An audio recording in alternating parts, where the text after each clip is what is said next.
વિદ્યાર્થી મિત્રો, chapter number 9 જૈવ અણુ. હવે એની અંદર આપણે ગઈ વખતે પોલિસેકેરાઇડની રચના ભણી ગયા હતા.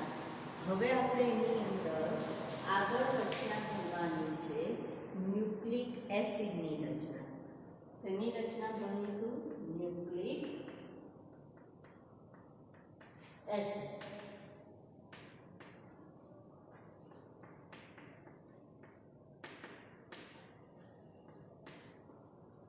હવે આ જે ન્યુક્લિક એસિડની રચના છે, તો પહેલું તો ન્યુક્લિક એસિડ જે છે એ શું છે? તો કે પોલિસેકેરાઇડ અને પોલીપેપ્ટાઇડ. પોલિસેકેરાઇડ અને પોલીપેપ્ટાઇડ બે જોડાય એને આપણે ન્યુક્લિક એસિડ તરીકે ઓળખીએ છીએ. એનો મતલબ શર્કરા, કાર્બોદિત જે છે એ પોલિસેકેરાઇડ એક કરતાં વધારે કાર્બોદિત જોડાય એટલે આપણે એને શું કહીશું? પોલિસેકેરાઇડ. અને એવી જ રીતના એક કરતાં વધારે એમિનો એસિડ જોડાય તો એને કહેવાય પોલીપેપ્ટાઇડ. તો આ બંનેનું જ્યારે મિશ્રણ થાય તો એને આપણે ન્યુક્લિક એસિડ તરીકે ઓળખીએ. હવે ન્યુક્લિક એસિડનું જો ઉદાહરણ લેવું હોય તો આપણે ડીએનએ, આરએનએને ન્યુક્લિક એસિડ તરીકે લઈ શકીએ. તો એનો મતલબ જે જનીનિક દ્રવ્ય છે અને જે વારસાગત લક્ષણો માટે જવાબદાર છે, જનીનિક દ્રવ્ય તરીકે આવેલું હોય અને વારસાગત લક્ષણો માટે જવાબદાર હોય તો ડીએનએ અને આરએનએ એ ન્યુક્લિક એસિડના ઉદાહરણ છે. બરાબર. તો હવે સૌથી પહેલાં જો આપણે એની રચના જોઈએ તો ન્યુક્લિક એસિડની રચનામાં એવું કહે છે કે ન્યુક્લિયોટાઇડની શૃંખલા બને છે. ન્યુક્લિયોટાઇડની શૃંખલા જ્યારે એકબીજા સાથે જોડાય એટલે એને આપણે શું કહીશું? પોલીન્યુક્લિયોટાઇડ શૃંખલા. પોલીન્યુક્લિયોટાઇડ શૃંખલા દ્વારા શેની રચના થશે? ન્યુક્લિક એસિડની રચના થશે. પોલીન્યુક્લિયોટાઇડ શૃંખલા દ્વારા કોની રચના થશે? ન્યુક્લિક એસિડની રચના થશે. બરાબર. તો હવે આ પોલીન્યુક્લિયોટાઇડ શૃંખલા એટલે શું? તો કે એક ન્યુક્લિયોટાઇડ બીજા સાથે, બીજો ત્રીજા સાથે જોડાય તો એને શેના તરીકે ઓળખાય? પોલીન્યુક્લિયોટાઇડ શૃંખલા. હવે ન્યુક્લિયોટાઇડ એટલે શું? તો કે ન્યુક્લિયોટાઇડ એટલે ન્યુક્લિયોસાઇડ વત્તા ફોસ્ફેટ સમૂહ વત્તા શું કહીશું? ફોસ્ફેટ સમૂહ.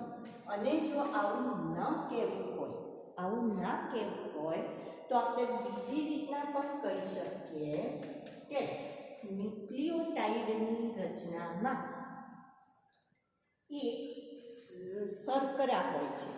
બરાબર. જે 5 કાર્બનવાળી હોય છે. કેટલા કાર્બનવાળી હોય છે? 5 કાર્બનવાળી.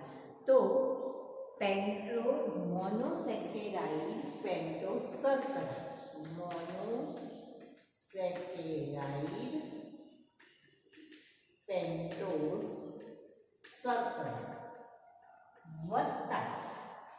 વત્તા નાઇટ્રોજન બેઝ. વત્તા શું છે? નાઇટ્રોજન બેઝ વત્તા ફોસ્ફેટ સમૂહ. આટલું આવેલું હોય આ 3 તો એને આપણે શેના તરીકે ઓળખીએ છીએ? ન્યુક્લિયોટાઇડ તરીકે ઓળખીએ છીએ.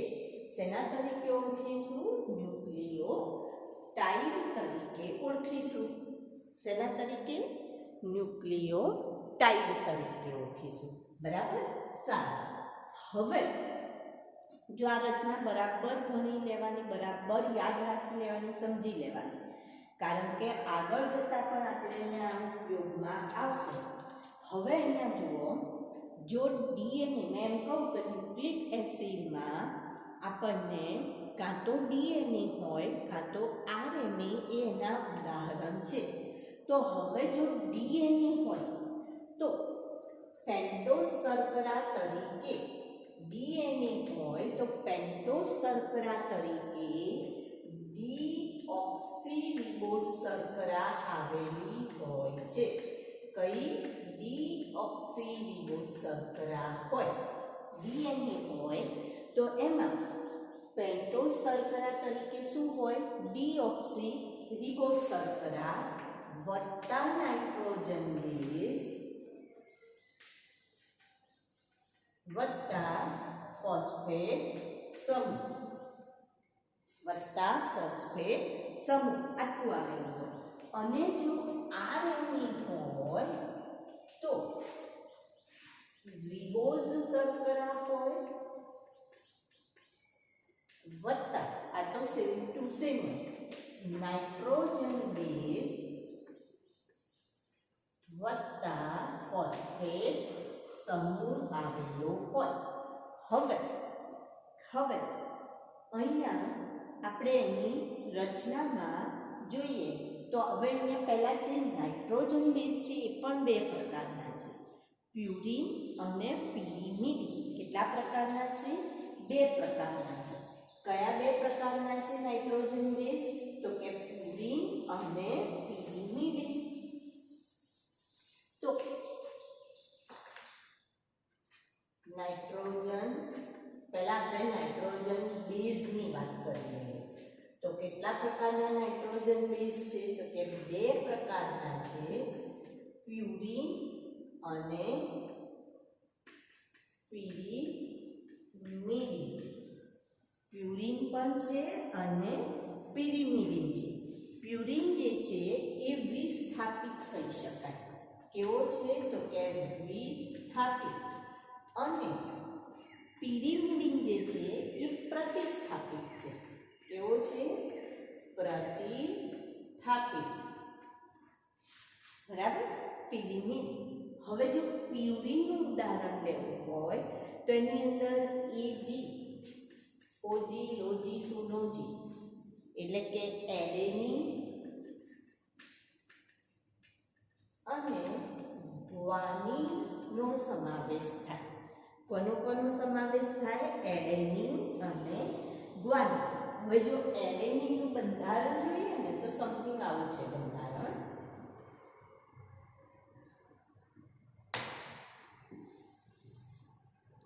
અહીંયા જોઈએ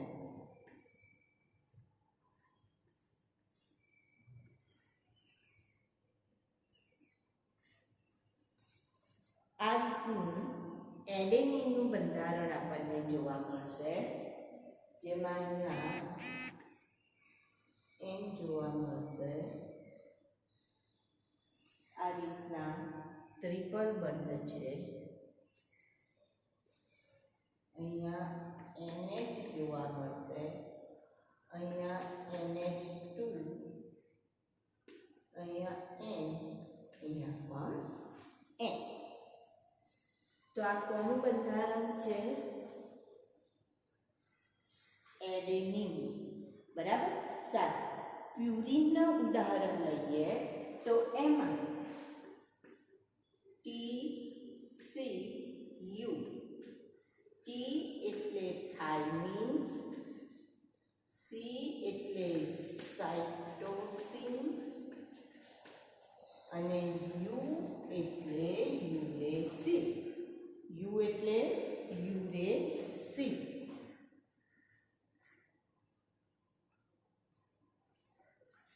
એનું જો યુરેસિલનું બંધારણ લઈએ,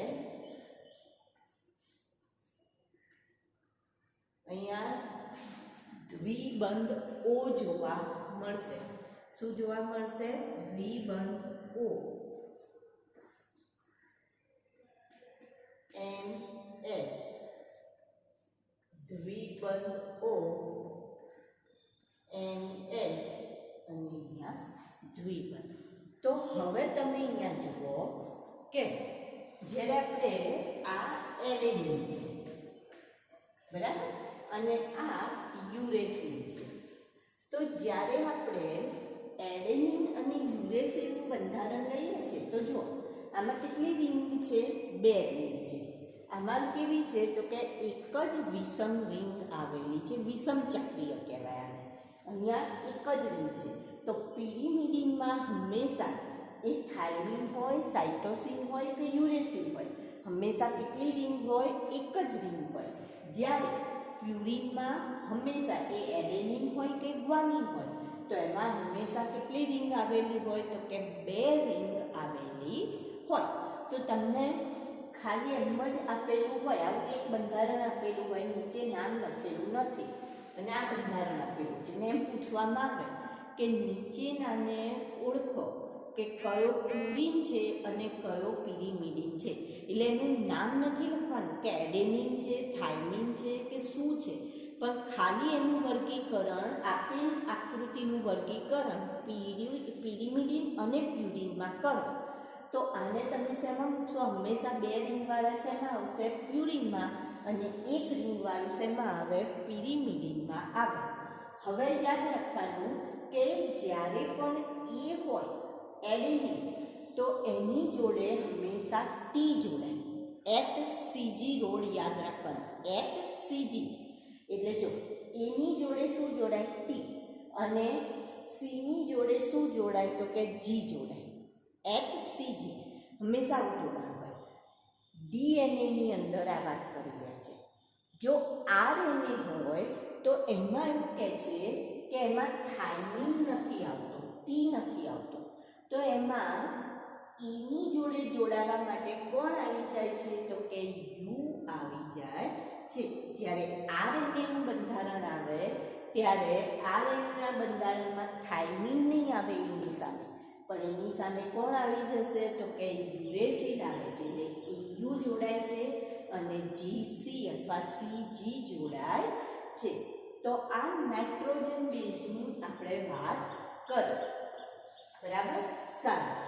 હવે આપણે વાત કરવાની છે ડીઓક્સીરિબોઝનું, જે વાત કરીએ છીએ પેન્ટોઝ શર્કરામાં.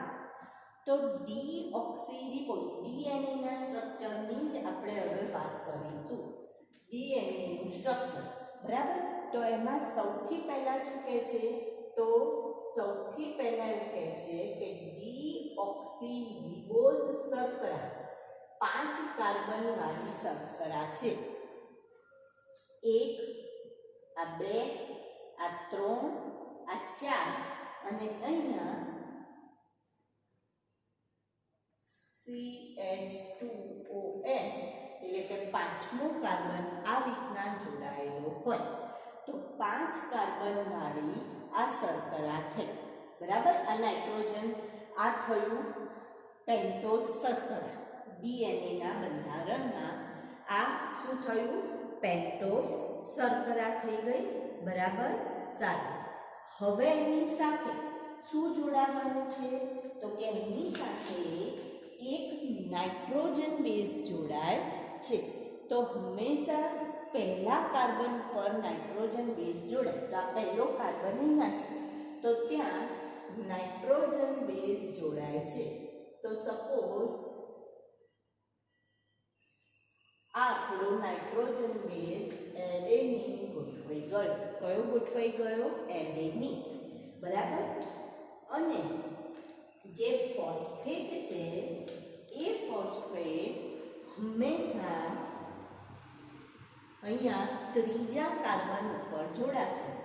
તો આનો ત્રીજો કાર્બન એટલે અહીંયા, તો અહીંયા ફોસ્ફેટ જોડાય, બરાબર? સારું. હવે આ એક અને જો આ શું છે? રિબોઝ શર્કરા થઈ ગઈ, પેન્ટોઝ શર્કરા થઈ ગઈ, આ નાઇટ્રોજન બેઝ થઈ ગયો અને આ ફોસ્ફેટ થઈ ગયો. તેનો મતલબ આ એક ન્યુક્લિયોટાઇડ થયો. આ શું થયો? એક ન્યુક્લિયોટાઇડ. હવે એની નીચે આપણે જોઈએ બીજો ન્યુક્લિયોટાઇડ.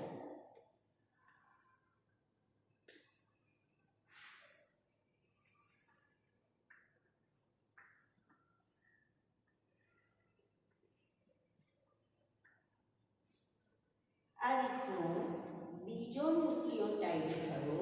તો હવે અહીંયા આના 5મા કાર્બન જોડે, આ જે 5મો કાર્બન હતો એ પાંચમા કાર્બન જોડે ફોસ્ફેટ સમૂહ જોડાશે અને આ રીતના બંધ બનાવે છે. તો આ જે બંધ બન્યું, અહીંયા જે બંધ બન્યું એ બંધને આપણે શું નામ આપીએ છીએ? તો કે ડાય ફોસ્ફો એસ્ટર બંધ. ડાય એટલે બે જગ્યાએ જોડાણ થયું, ફોસ્ફોનું જોડાણ થયું અને કયો બંધ બન્યો? તો કે એસ્ટર બંધ બન્યો. તો આવી રીતના હવે જો આનો જે તમે હવે એમ કહેશો કે ટીચર આનો ફોસ્ફેટ કેમ ગયો? તો આનો ફોસ્ફેટ તો કયા કાર્બન ઉપર હોય? ત્રીજા ઉપર હોય ને. તો અહીંયા ત્રીજા ઉપર શું આવશે? એનો ફોસ્ફેટ આવશે.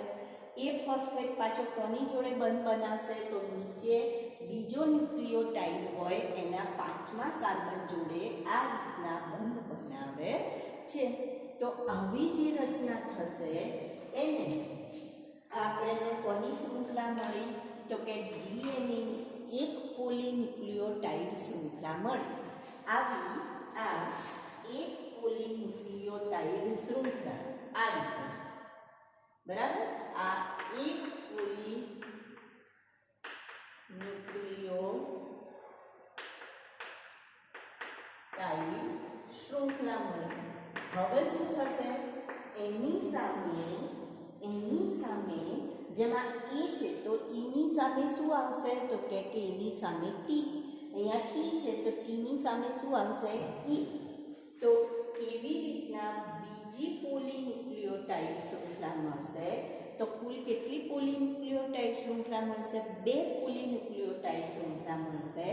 અને જ્યારે આ બંને શૃંખલા એકબીજાને પરસ્પર અમળાશે ત્યારે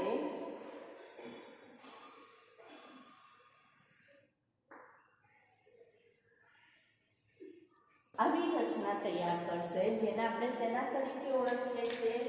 ડીએનએ તરીકે ઓળખીએ છીએ. હવે જો આરએનએ હોય તો આરએનએમાં ખાલી તફાવત શું આવશે? તો કે તફાવત એટલો જ આવશે કે આરએનએની રચનામાં આટલી શર્કરા હશે, અહીંયા O હશે નહીં, આ રિબોઝ શર્કરા, બરાબર? બાકી બધું બંધારણ સેમ ટુ સેમ. ટીના જગ્યાએ શું આવશે? યુ આવે છે.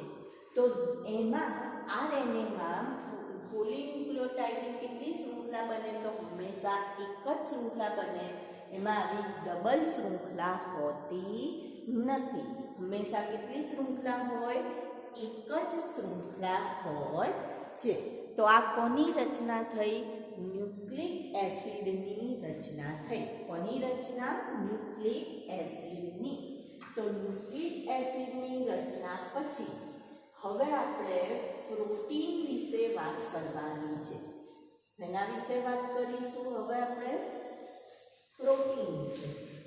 તો સૌથી પહેલા આપણે પ્રોટીનમાં વાત કરીએ તો પ્રોટીન શું છે? તો પ્રોટીન એ પોલીપેપ્ટાઇડ શૃંખલા છે. એમિનો એસિડની બનેલી પોલીપેપ્ટાઇડ શૃંખલા. પ્રોટીન શું છે? તો કે પ્રોટીન એ એમિનો એસિડની બનેલી એમિનો એસિડ, જ્યાં હવે એમિનો એસિડ આવશે ત્યાં હું એ લખીશ. એમિનો એસિડની બનેલી પોલીપેપ્ટાઇડ શૃંખલા, જેને આપણે શું કહીએ છીએ? પ્રોટીન તરીકે ઓળખીએ છીએ. હવે કઈ રીતના આમાં જોડાણ થશે? તો આમાં જોડાણની જે વાત છે આપણે પછી કરીએ. પહેલા એવું કહે છે કે પ્રોટીન એ વિષમ પોલિમર છે. કેવો પોલિમર છે?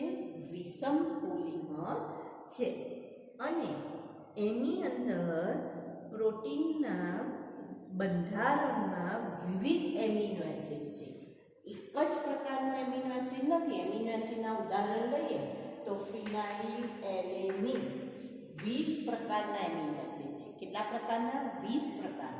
તો પ્રોટીનની રચનામાં ફિનાઇલ એલેનિન, ટ્રિપ્ટોફાન, વેલાઇન અથવા વેલિન, ગ્લુટામેટ અથવા ગ્લુટામિક એસિડ, તો આવા બધા જે એમિનો એસિડ છે એવા ટોટલ કેટલા છે? 20 પ્રકારના એમિનો એસિડ એ પ્રોટીનની રચનામાં ભાગ લે છે અને માટે પ્રોટીનને શું કહેવામાં આવે છે? વિષમ પોલિમર કહીએ છીએ. કેવો પોલિમર કહીશું? વિષમ પોલિમર. જો આગળ આપણે જ્યારે પોલિસેકેરાઇડની રચના જોઈ હતી ત્યારે સમ અને વિષમ પોલિમર જોયા હતા.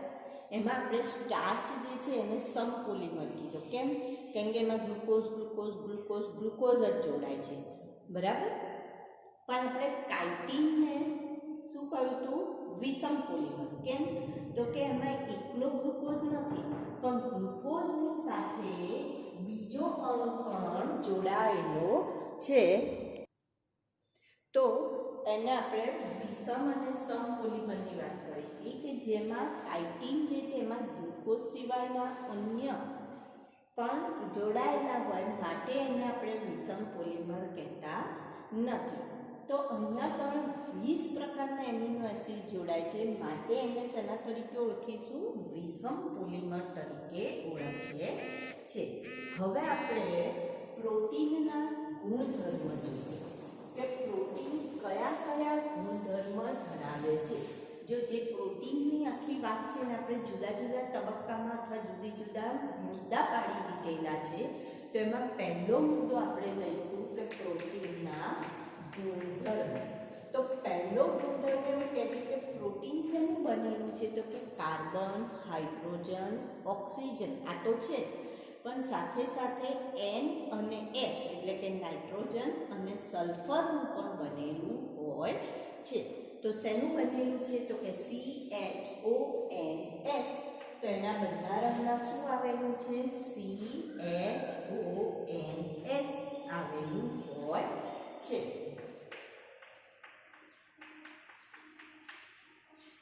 NS ધરાવે છે અને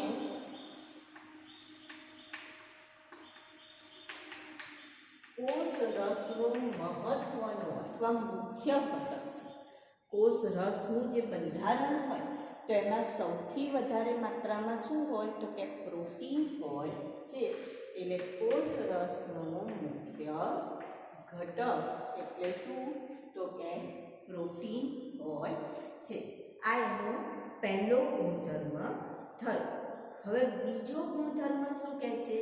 કે દરેક પ્રોટીન એ 20 પ્રકારના એમિનો એસિડનો બનેલો છે. શેનો બનેલો છે? એમિનો એસિડનો બનેલો છે. હવે આ જે એમિનો એસિડ છે એને આપણે બે પ્રકારમાં વર્ગીકૃત કરી શકીએ.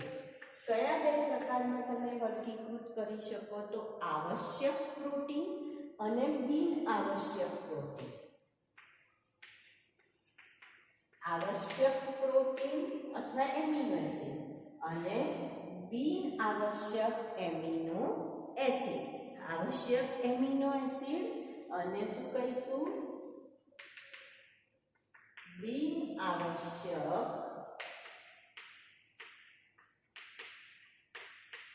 તો જે બિન આવશ્યક એમિનો એસિડ છે, કયા એમિનો એસિડ છે? તો કે આપણા શરીરમાં બનતા. આ બિન આવશ્યકનો મતલબ શું? કંઈ એવું નથી કે આપણને જરૂરી નથી. આપણા શરીર માટે જરૂરી તો છે જ, પણ એને આપણે ખાદ્ય પદાર્થ દ્વારા મેળવવો પડતો નથી. એ આપણા શરીરમાં જ ઉત્પન્ન થાય છે. તમે જો આપણી આંગળીઓ હોય ને, એ આંગળીઓને ઘણી વખતે કહ્યું આપણે આવાનું ચાટવાનું, ઘણા લોકો એમ કે હા આંગળિયા ચાટતે રહે ગયે, ઇતના અચ્છા ખાના બનાયા. તો આપણી જે આંગળીઓ છે એમાં એમિનો એસિડ રહેલો છે. ઘણી વખતે આપણે હોઠ ઉપર આમ જીભ કરીએ છીએ તો આપણને ખારાશ લાગે છે. તો એ ખારાશ કોના કારણે લાગે છે? એમિનો એસિડના કારણે. તો આ જે બધા એમિનો એસિડ છે શું છે તો કે આપણા શરીરમાં બનતા એમિનો એસિડ છે. તો એવા એમિનો એસિડ આપણે કેવા કહીએ છીએ તો કે બિન આવશ્યક એમિનો એસિડ કહીએ છીએ. તો શરીરમાં બનતા એમિનો એસિડ એમને કેવા કહીશું? બિન આવશ્યક. અને જે આપણે ખાદ્ય પદાર્થ દ્વારા મેળવીશું એવા એમિનો એસિડને શું કહીએ છીએ? આવશ્યક. જેમ કે આપણે એવું કહીએ કે ચણા ખાવા જોઈએ પ્રોટીન માટે, આપણે ચણા ખાઈએ છીએ પ્રોટીન મેળવવા માટે. તો એનો મતલબ ખાદ્ય પદાર્થોમાંથી મેળવાતા એમિનો એસિડ એને કેવા કહેવાય? આવશ્યક એમિનો એસિડ. ખાદ્ય પદાર્થમાંથી મેળવાતા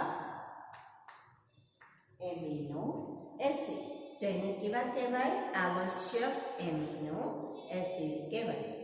હવે આગળનો મુદ્દો જોઈએ તો જ્યારે પોલીપેપ્ટાઇડ શૃંખલા જે છે એ પોલીપેપ્ટાઇડ શૃંખલામાં એક છેડે COOH અને બીજા છેડે NH2 સમૂહ હોય છે. જ્યારે આપણે આગળ પ્રોટીનની રચના જોઈશું ત્યારે તમે જોશો કે એમાં જે આ પોલીપેપ્ટાઇડ શૃંખલા બની એ પોલીપેપ્ટાઇડ શૃંખલામાં એક છેડે શું છે?